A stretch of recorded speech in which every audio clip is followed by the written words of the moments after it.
నా పేరు పుల్లగూరు నాగేశ్వరరావు అండి. ఏ ఊరు మీది? ముద్రగోడు. ఏం చేస్తుంటారు? నేను అంతకుముందు టీడీపీ ప్రభుత్వం వచ్చినప్పుడు సబ్స్టేషన్లో జాబ్ ఇచ్చారు. జాబ్ 4 సంవత్సరాలు చేశాను. ఏం చేశారు జాబ్? ఐటీఐ చేసి ఆపరేటర్గా చేశాను.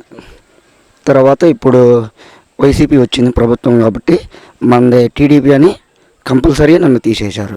నేను ఇప్పుడు రైస్ మిల్లులోకి ఆపరేటర్గా చేస్తున్నాను. మీరు వెళ్ళి కంప్లైంట్ ఏమీ లేదా? వాళ్ళ ఏఈ ఉంటాడు కదా, ఏఈ అందరికి డిపార్ట్మెంట్ వాళ్ళకి అందరికి ఇచ్చామండి.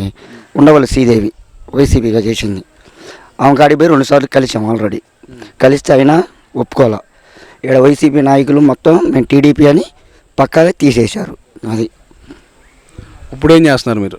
ఇప్పుడు రైస్ మిల్లో ఆపరేటర్గా చేస్తున్నాను. ఇక్కడ ఈ ఊరేనా? నా నుద్దురుబాడండి. ఇప్పుడు మీ ఊర్లో ఇంకేమున్నాయి సమస్యలు? రోడ్లు కానీ డ్రైనేజీ సమస్యలు కానీ? మా ఊర్లో అంటే ఇప్పుడు డ్రైనేజీ కాలువలు కట్టలేదు, కొంచెం వాటర్ సప్లై లేదు, నీరు ఇది సిరిటు అంతా మొత్తం తాగి జనాలకి రోగాలు బయటపడుతున్నాయి.